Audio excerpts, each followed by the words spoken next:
Привет. Это я. И я типичный городской житель. И образ нашей городской жизни порой сводит с ума. Удивительно, насколько точно могут описать его всего пара слов. Всегда мало. В погоне за признанием и всеми благами современной цивилизации мы тонем во взваленных на себя в качестве платы за них обязательствах. Список дел растет всегда быстрее, чем мы успеваем ставить галочки. Вы знаете, а вы можете мне... Странный эффект имеет наша повседневная жизнь. Как только ты погружаешься в рутину, жизнь начинает прокручиваться на перемотке. Как будто кто-то пропускает скучные моменты фильма. Дни пролетают как минуты, и если обернуться назад, то кажется, что вся наша жизнь — это набор нескольких ярких воспоминаний, между которыми что-то, что, похоже, было не сильно важно. Даже не вспомню, как давно я ищу то таинственное место, где иногда можно от всех спрятаться, чтобы перевести дух. Да, Вспомнить, что такое внутреннее спокойствие. В один из таких моментов ответ нашел меня сам. Друг позвал подняться на Белуху, и я тут же согласился.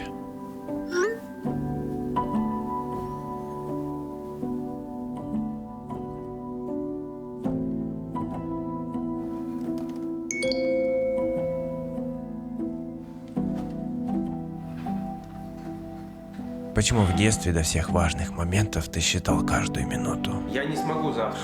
А когда ты взрослый, такие моменты подкрадываются незаметно. Может, просто раньше ты всегда помнил, что действительно важно. Таких важно было совсем немного. И все эти важно были твоими важно. А сейчас?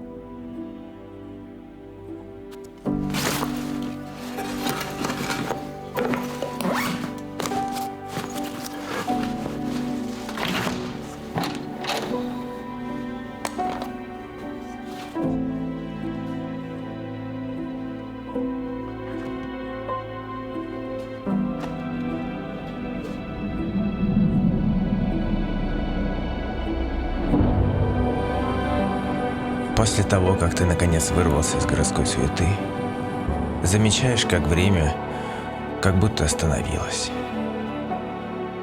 Минуты снова стали минутами, часы часами. Чувство времени снова вернулось к тебе. Как будто ты сорвался с привязи и впервые за долгое время вспомнил то забытое чувство полной свободы. Никакого тайминга, календарей, списков дел.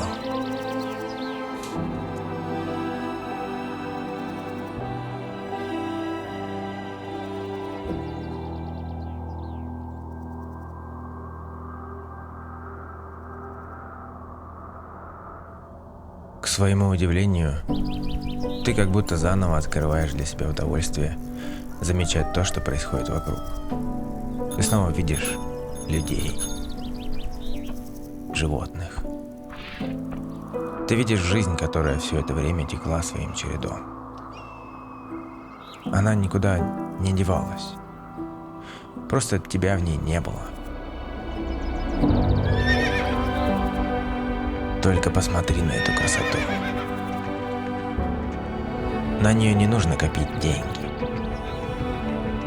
Чтобы прикоснуться к ней, не нужно брать кредит или ипотеку. Вот она, природа. Она твоя. Ее никто не может у тебя отнять. Она величественна, вечна. И она такая настоящая в каждый момент времени. Ни завтра, ни вчера. Прямо сейчас. Нам явно есть чему у нее поучиться.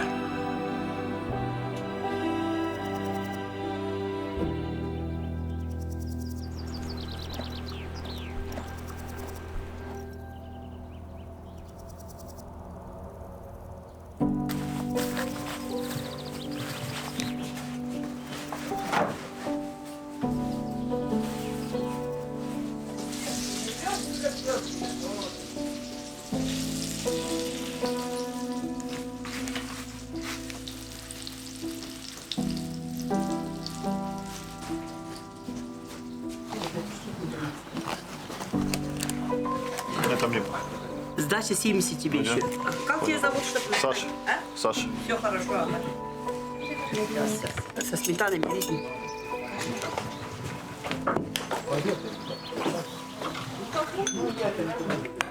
Садись к нам. 42 размер. Рюкзак дали, спальник дали, коврик дали. Знаете, бурундуки делают закладки на зиму себе орешков, а медведи вот их раскапывают зимой. И когда бурундук приходит к своей закладке, а она раскопана медведем, зверек понимает, что смерть его ждет долгая и мучительная. Он находит вот такую вот ветку и вешается на ней. Серьезно? Есть даже байка, что это вот бурундук. Самоубийца. Единственное животное в мире. Нет, не только. Что это младший брат медведя. И то, что у него, когда его он благодарил за закладки, медведь нашел закладку, и он погладил его. И бурундук стал после этого самым четким в лесу, потому что у него появились три полоски, три по три полоски.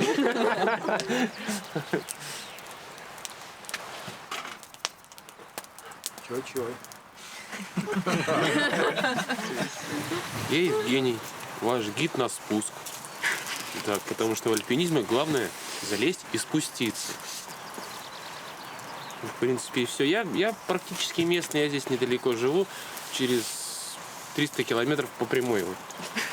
Оттуда Кату начинается, оттуда Черыш. В принципе, как и ехать. Да, в принципе. Вот. Так что будет желание, приходите в Буханке покатаемся. Череша? Древний рецепт Алтая, отвар. Рецогенный. Перед стартом маршрута нам предстоял день сборов с ночевкой в Тюнгуре. То ли после долгой дороги, то ли от обилия свежего воздуха, а может из-за отсутствия городской суеты приходит какое-то чувство нереальности всего происходящего. Тело начинает обмекать, расслабляться. Голова освобождается от бесконечной череды далеко идущих планов и дел, которые мы привыкли непрерывно крутить в своих мыслях. Сейчас все это стало неважно. Моя собака какая хорошая.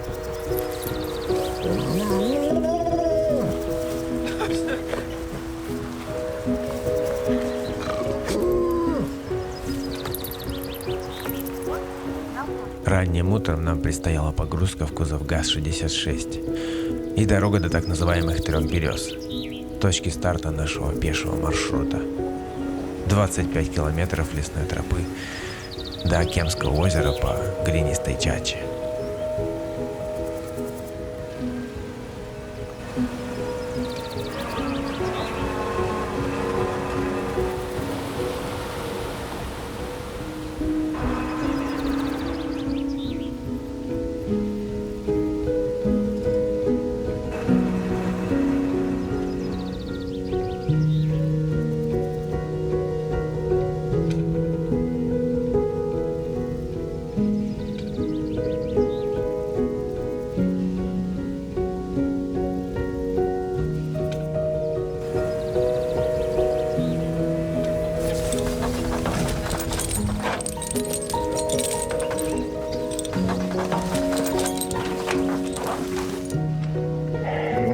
Как только мы встали на тропу, начал лить дождь.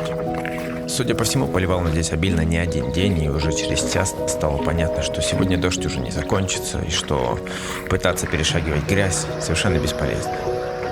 Скоро уровень грязи внутри ботинок не сильно отличался от уровня грязи на тропе. Кажется, я еще никогда так не радовался теплу у костра. Радовался в этот вечер настолько, что, пытаясь просушить, расплавил один ботинок и сжег шнурки у второго, а из запасной обуви были только сланцы.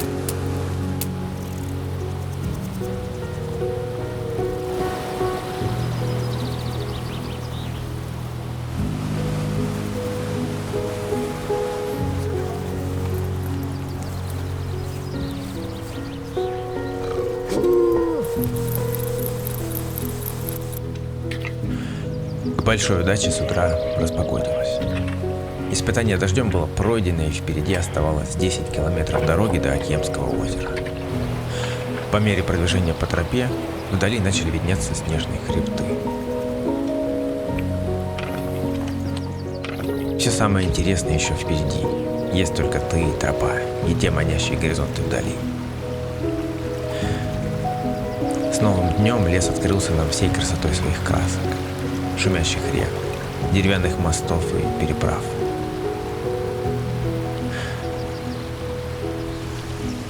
Кажется, я еще никогда не видел настолько кристально чистой воды в ручьях.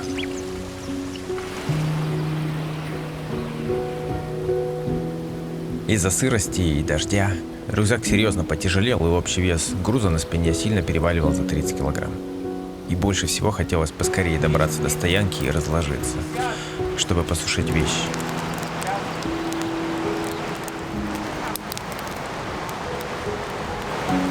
И, похоже, такая идея крутилась в голове не только у меня.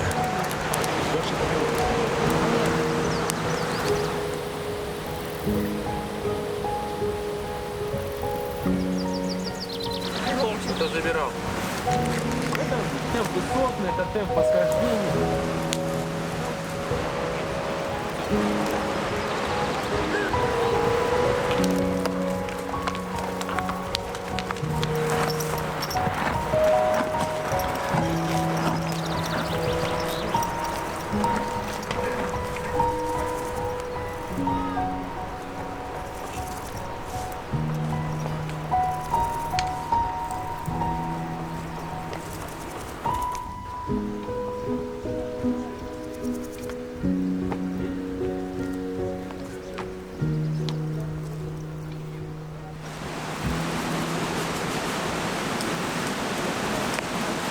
На Кучерлинском вообще тогда конь замертво упал и все.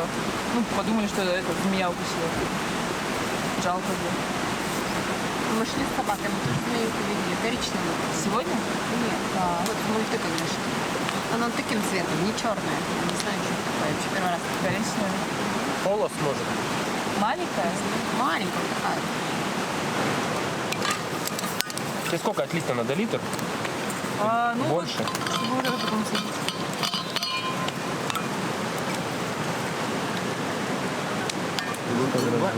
Вылазишь, вот эта чаша, ее видно. Ты вылазишь. Может быть, ты вылазишь вот здесь?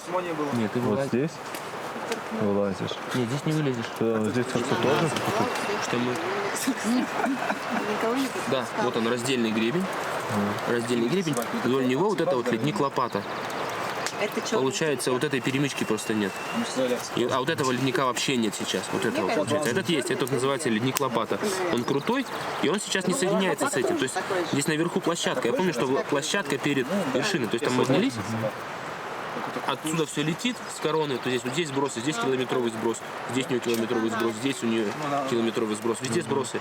Здесь вот блок шестерка как раз. Ну, получается 3 вершины, да? Здесь? Потому что я есть, поэтому и пошел. Он так сказал, когда он первый раз прошел. Второй раз сказал, что я там забыл. Зачем я иду? Зачем я иду? Я в прошлый раз не зашел, вот и иду.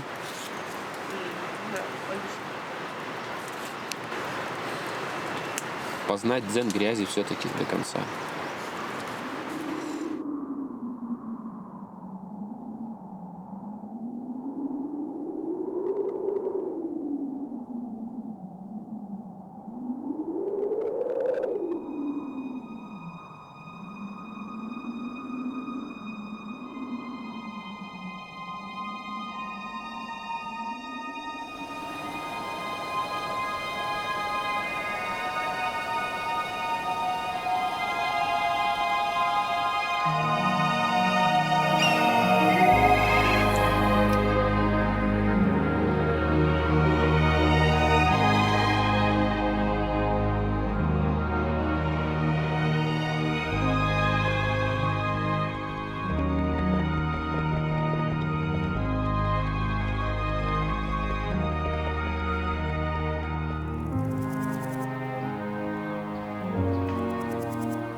каждым новым днем, по мере продвижения по тропе, замечаешь, как накопившаяся в тебе городская суета и тревожность постепенно растворяются в окружающей природе.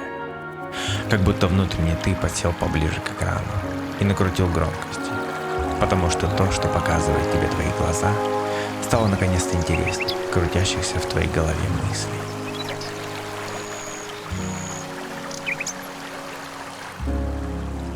Какое необычное чувство — быть здесь и сейчас и не думать ни о чем больше, кроме этого. Как будто с каждым шагом ты пробуждаешься ото сна, в котором находился долгие месяцы. Или, может, даже годы.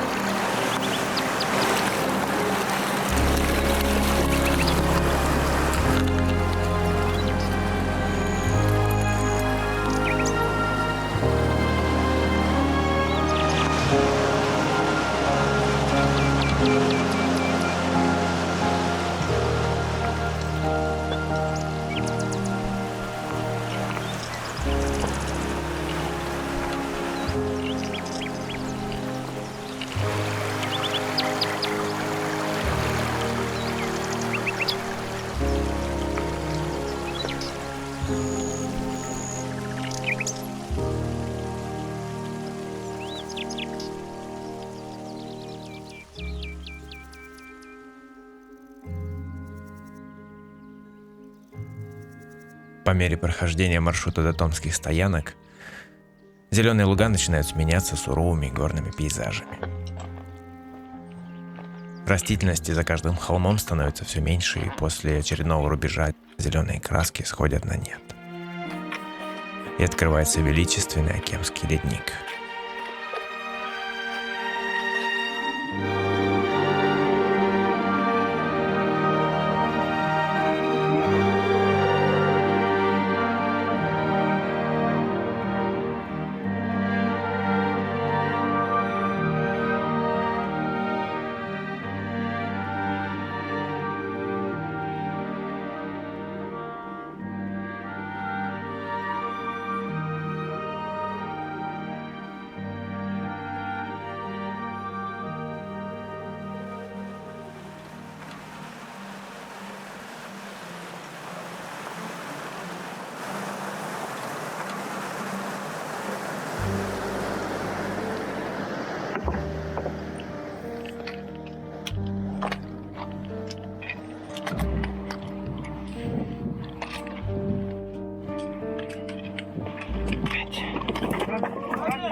Впереди сплошная неизвестность.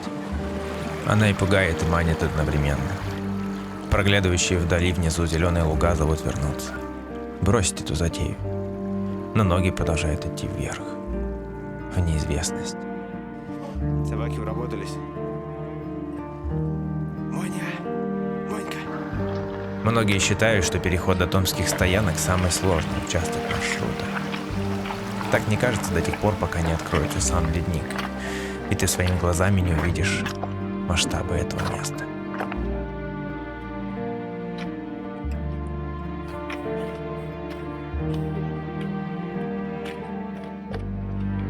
В этом царстве льдов и необъятных камней чувствуешь себя букашкой. Привычные тебе размеры и формы никак не стыкуются с окружающими тебя масштабами природы.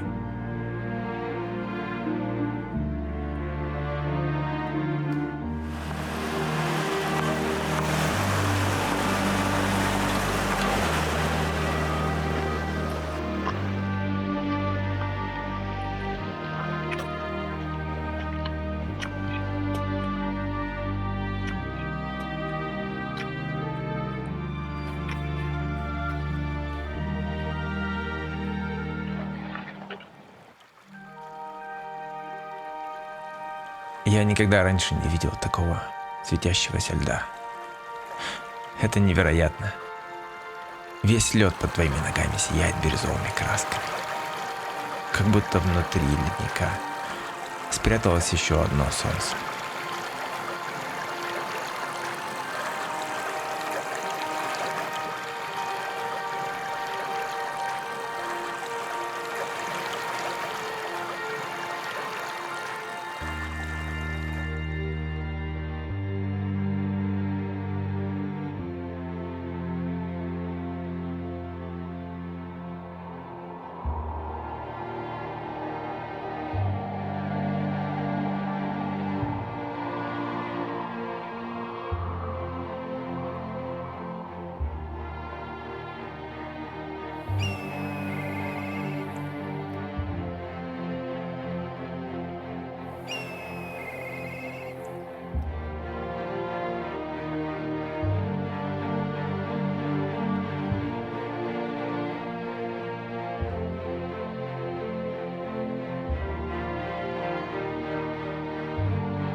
Добраться до томских стоянок было целым событием. Переход оказался действительно не из самых простых. Большие валуны, затем движение по леднику, а последнюю пару километров пришлось тропить по мягкому снегу. И все это с рюкзаком на спине. Мои ботинки с момента старта еще ни разу не просохли, и похоже, что завтра с утра мне предстояло совать ноги в обледенелую изнутри обувь. По какой-то глупости я взял с собой легкий спальник и только одну летнюю пенку. И ночами, даже несмотря на всю одетую на себя одежду, холод продирал с первых дней маршрута. И от мысли, что в штурмовом лагере придется ночевать на леднике, становилось немного не по себе.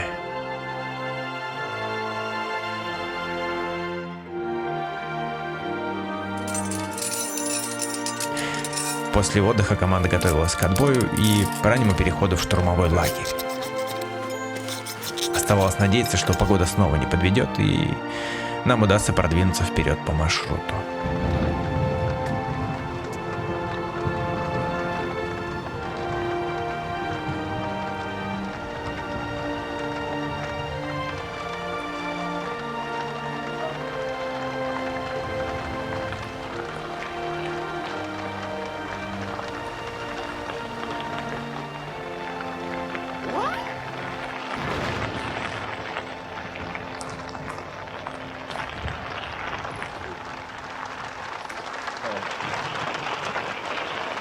Но если будет такая погода ночью, то мы не пойдем даже отсюда.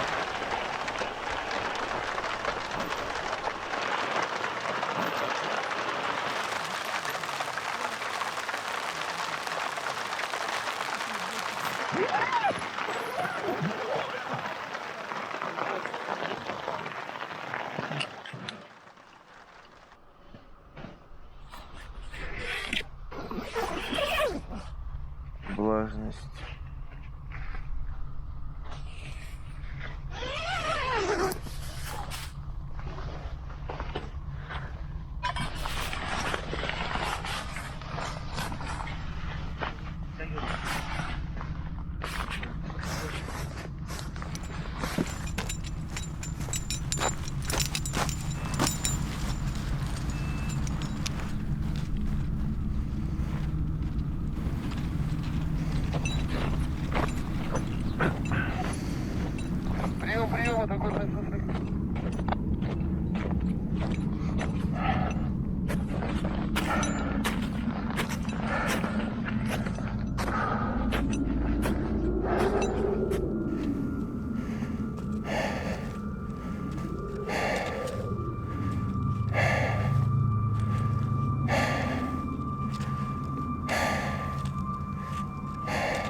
голове полная тишина. Ни страха, ни волнений, ни круговоротов мыслей. Голова абсолютно чиста. Нет ничего. Только ты и дорога в гору.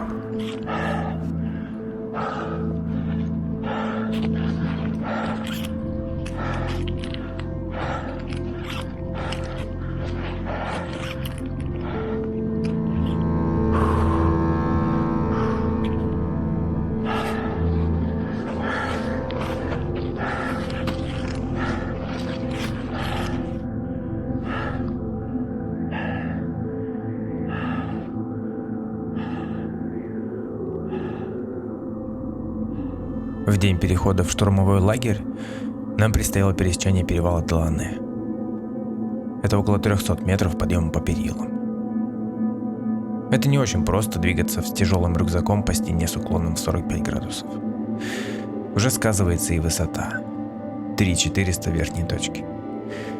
Дышать приходится чаще и глубже.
В очень давние времена среди племен Горного Алтая пронесся слух, что в алтайских лесах появилось странное чудовище из снега и льда.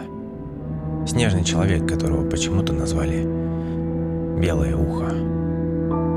Вероятно, из-за того, что одно ухо у него было белее снега. Предводитель одного из племен услышал о снежном человеке и, чтобы прославиться, решил завладеть чудовищем. Он объявил, что тот, кто поймает снежного человека, получит щедрую награду – половину его богатств. Десятки охотников бросились на поиски этого загадочного существа. Много дней и ночей они искали его по горам и лесам, пока, наконец, не нашли. Долго ловили охотники Белое Ухо, но так и не смогли поймать. Тогда, видя, что не взять им снежного человека живым, охотники убили его, надеясь, что из-за мертвого они получат награду. Упал снежный человек на землю, поставив солнечным лучам ослепительное белое ухо. Подошли охотники, чтобы унести его, но как могучи они не были, поднять чудовище не смогли. Пришлось возвращаться с пустыми руками.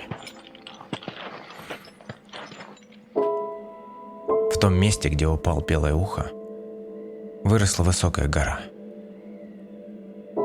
Ее вершина всегда покрыта снегом и торчит, словно ухо. Люди, глядя на эту гору, назвали ее Белухой в память о гордом снежном человеке.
путь к штурмовому лагерю предстоял через так называемую сковородку.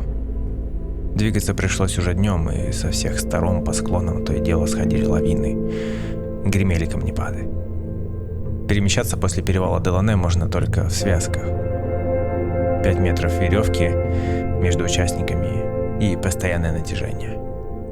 Если один из участников провалился в трещину, задача остальных его удержать.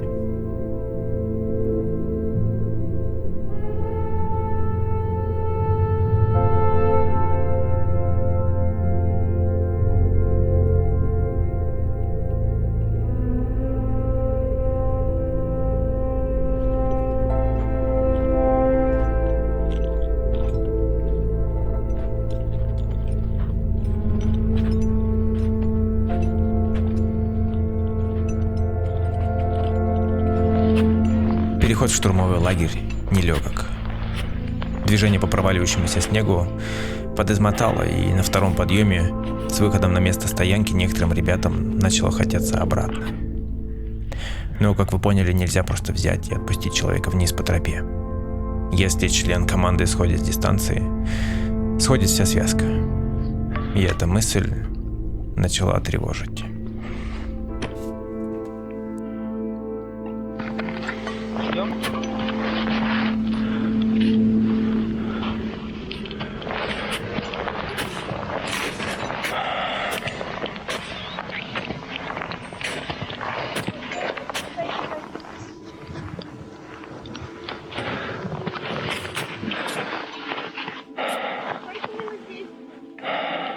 Что?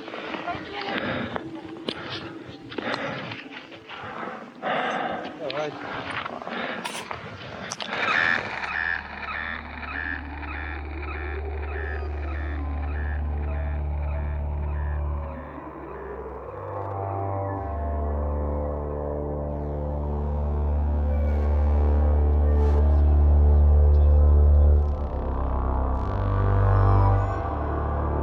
Видите, вон там на горе оранжевой горошины.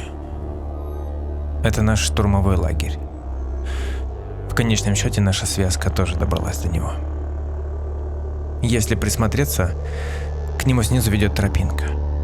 Вот это. Это откуда мы пришли. А вот эта тропинка, как вы уже, наверное, успели догадаться, ведет не на вершину Белухи. Это туалет. Самым красивым видом из всех, в которых мне до сегодняшнего дня приходилось пребывать. А вон та тропинка, да, она ведет еще выше, сильно выше.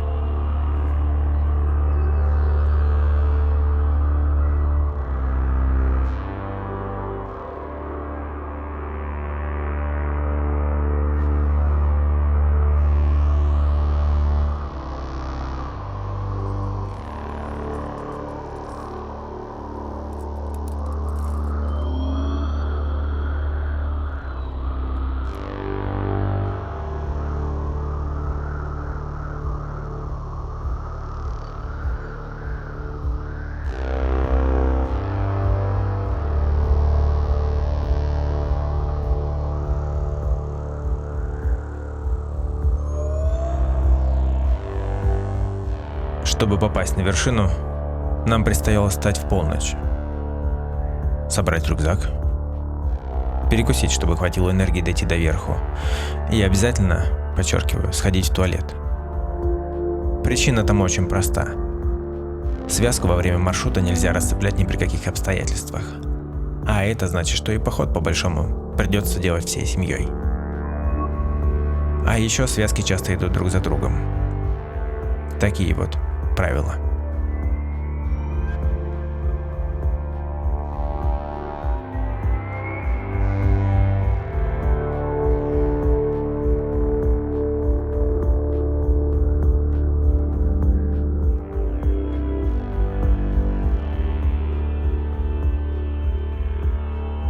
Старт маршрута проходит ночью, в полной темноте.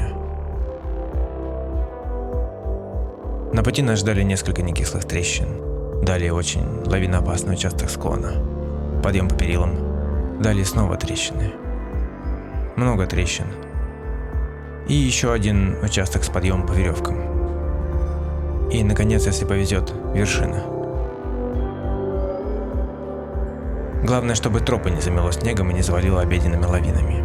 Сбиться с пути достаточно чревато.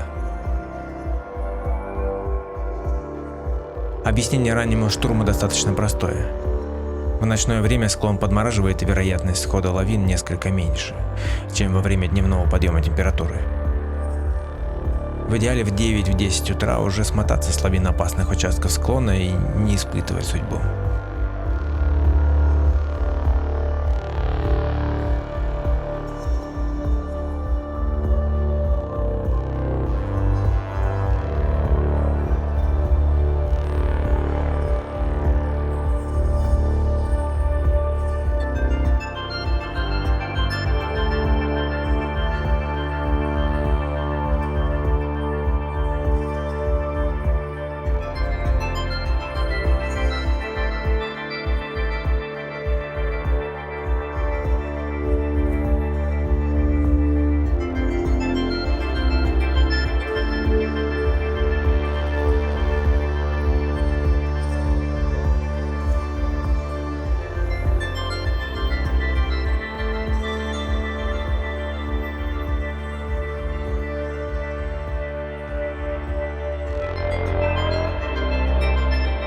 После установки штурмового лагеря и обеда команда начала готовиться ко сну и надеяться, что погода не изменится в худшую сторону и нам подвернется окно для восхождения.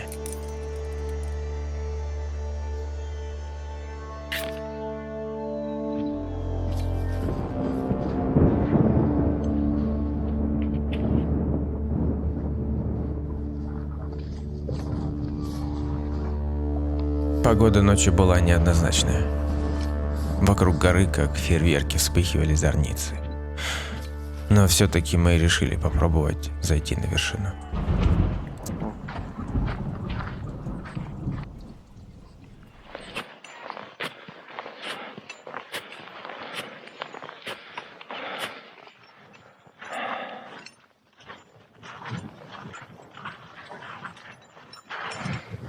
Весь этот район весен такой. Весен. Потихоньку расходимся, работаем. Натягивайте веревку там, Сань. Обходить как-нибудь. На изготовке. Все растянули.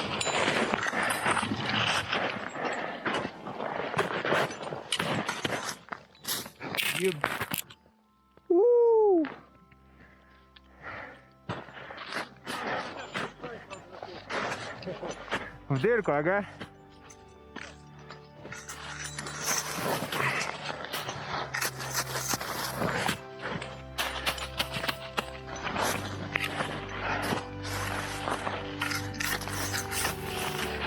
Натяжку держи, не рукой, телом. Натяжку держи его. Тебя должны тянуть. Ты его тяни, Сань. Я уже расследую. На было, иди. Нет.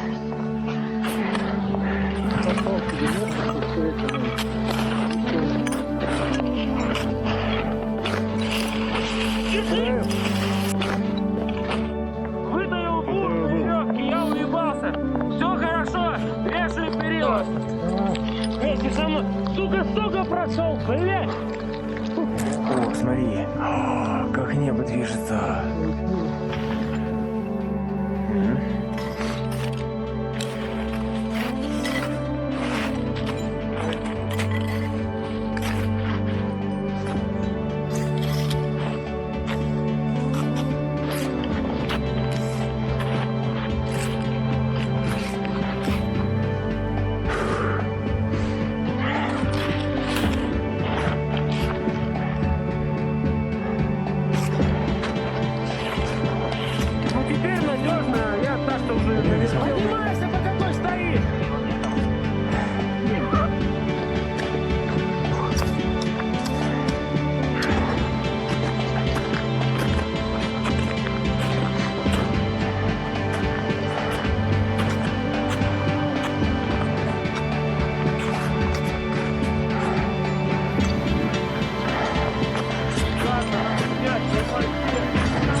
То ли от недосыпа, то ли из-за прилива адреналина, переполняет невероятное ощущение эйфории. Это чувство не описать словами. Его нужно испытать. Пока нам очень везло с погодой, и, похоже, Белуха была не против того, чтобы мы добрались до ее макушки. И чувство предвкушения этого момента переполняло всю команду. Есть.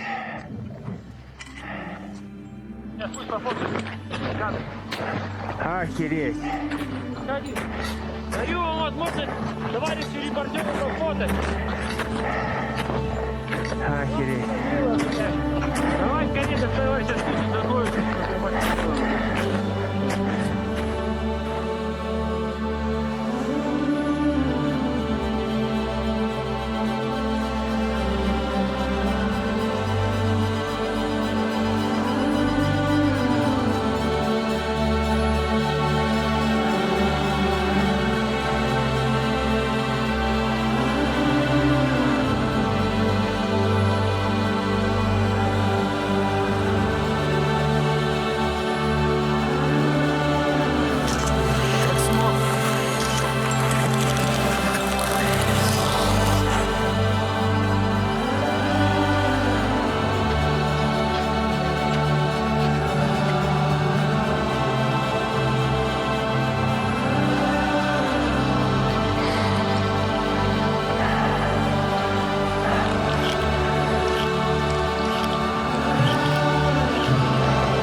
Вначале очень круто.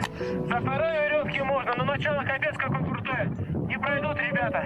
Я там кинул нашу веревку, можно в два жумарить, короче, в две ветки. Mama, take this badge off of me. I can't use it anymore. It's getting dark, much too dark to see. I feel I'm knocking on heaven's door. Knock, knock, knocking on heaven's door. Knock, knock, knocking on heaven's door. Knock, knock, knocking on heaven's door.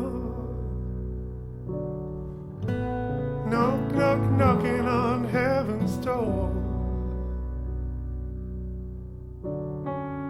Mama put my guns in the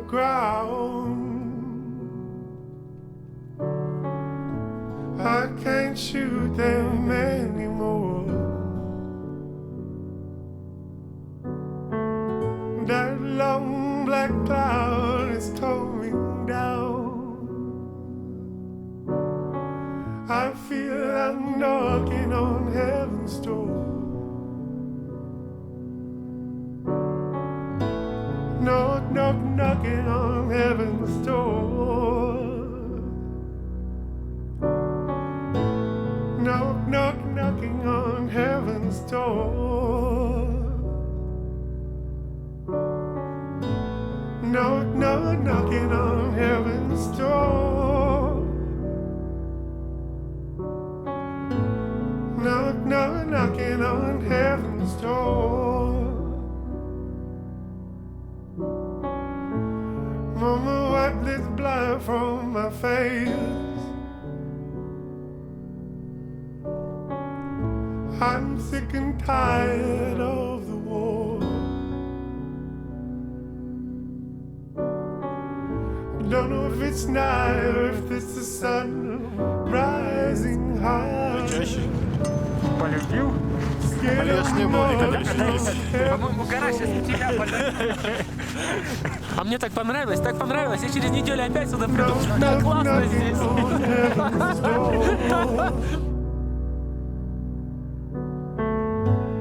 Knock, knock, knocking on heaven's door. Дайте и пошел вниз. А я Вы без меня спустите? А я тебя полностью спущу. Нет, зачем меня полностью спускать? knock, knock, knocking on heaven's door.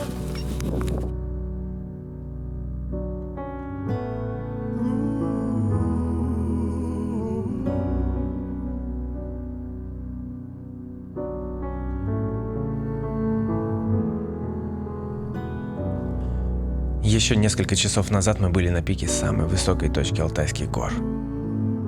Даже не верится. Команда решила не оставаться на ночевку в штурмовом лагере и сразу спуститься до Томских стоянок, откуда тут же ударить до Акемского озера. Мои уже неделю не видевшие сухих носков ноги просто пели от восторга, что совсем скоро они могут коснуться зеленой травы, а спина перестанет леденеть из-за фатальной ошибки с подбором спальника. И у нас в рукаве оставался еще один интересный козырь.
начале нашего маршрута я поставил перед собой цель.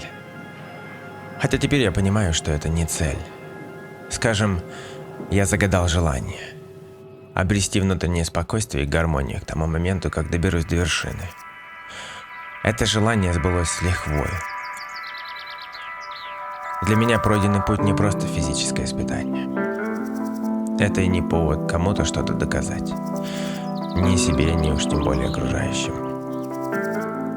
Для меня этот путь был внутренним поиском. Поиском того, что для меня действительно важно. Зачастую, чтобы понять, зачем и куда я иду, и увидеть общую картину, нужно удалиться от нее на достаточное расстояние. Заглянуть на все с высоты птичьего полета. Горы дают эту высоту. А еще дают тишину, в которой можно наконец понять, что самое важное всегда было у тебя перед носом. И что нет никакого специального места для обретения спокойствия. Оно внутри нас. Оно открывается тебе сразу, как только в голове рассеивается туман городской суеты и бессмысленной спешки. Но в водовороте кричащих лозунгов, продающих красивую жизнь в обмен на капельку твоего времени, так легко снова позабыть путь в это место.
Остановись на минутку. Осмотрись по сторонам. Спроси себя то ли по курсу будущее, что ты по-настоящему так сильно желал. Или ты просто волочишь ноги в неопределенность. Если в твоей голове пробежала капля сомнения, то город — то место, куда тебе, друг, очень нужно.